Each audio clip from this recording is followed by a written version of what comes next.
The Vietnam War is often remembered as a tragedy. The war officially ended in 1973 after more than 20 years of fighting. Soldiers came home to a country filled with people who believed the war had been pointless.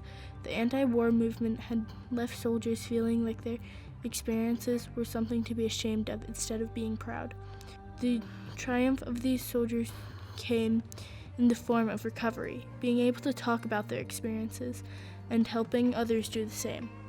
The war began when the communists in North Vietnam tried to overthrow the government of South Vietnam. The communists in South Vietnam were called the Viet Cong.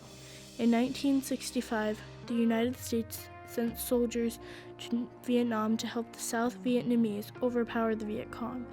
It was important to the United States that the spread of communism be stopped. The United States had better technology and weapons compared to the Viet Cong. They also had jet bombers, tanks, and helicopters. The Viet Cong fought in small groups, and when they were fighting, they often were hiding in plain sight.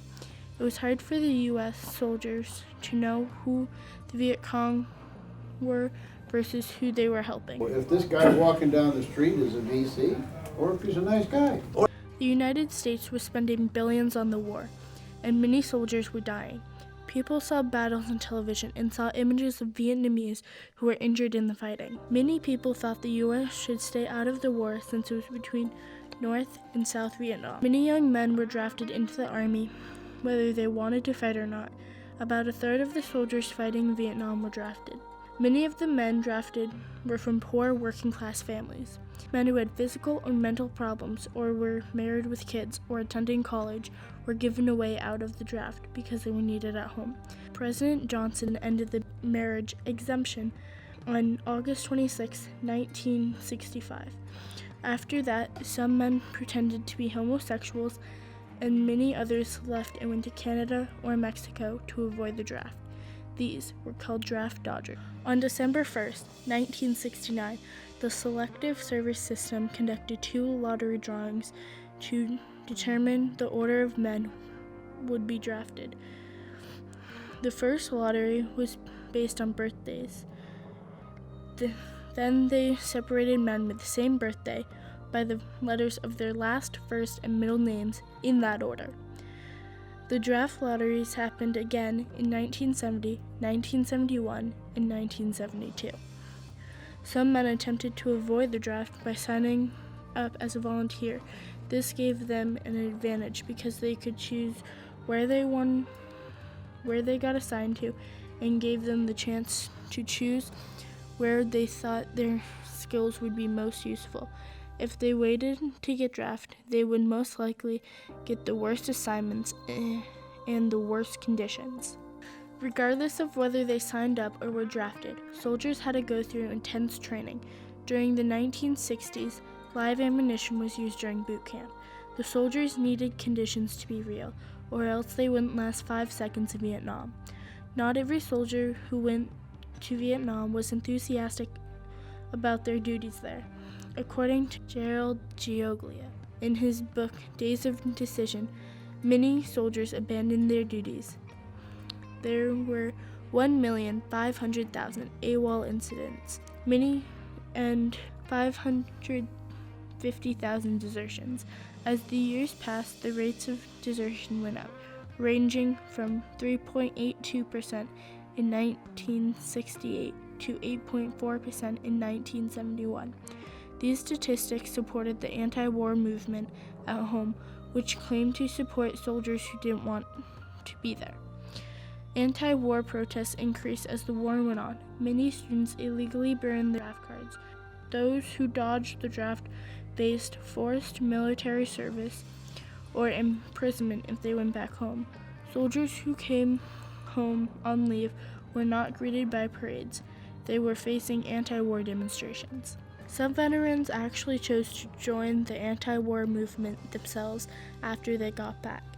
As if this wasn't horrifying enough, they had to deal with post-traumatic stress from the things they saw and did while in Vietnam. They saw friends get lost in the Chu-Chi tunnels. I went out to see if there was anybody there after we took this open area. That's good. And We lost a couple of guys that got into it. They were being shot at by people they couldn't see. They never knew when or where the shooting would come from. Looks like a football coming at you at night, if it's a 50 cal. Conditions in the field varied dramatically.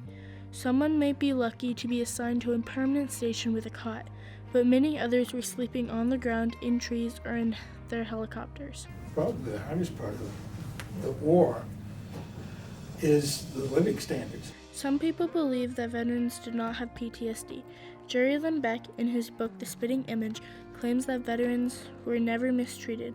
They had no problems with readjustment, and that the physiological problems they faced when they got home were imagined by the media.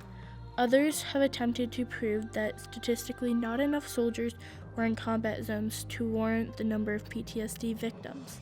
Both these theories have been proven false in a survey done by Locke Johnson in 1976.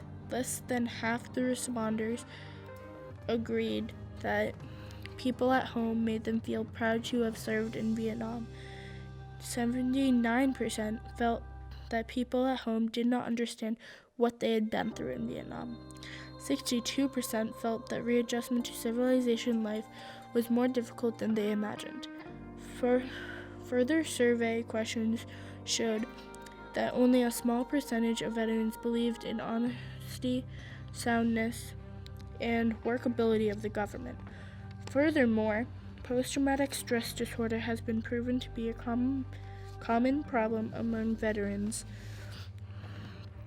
Bruce P. Dorenwind pointed out that combat exposure was probably much higher than we know about because the war didn't have any official fronts.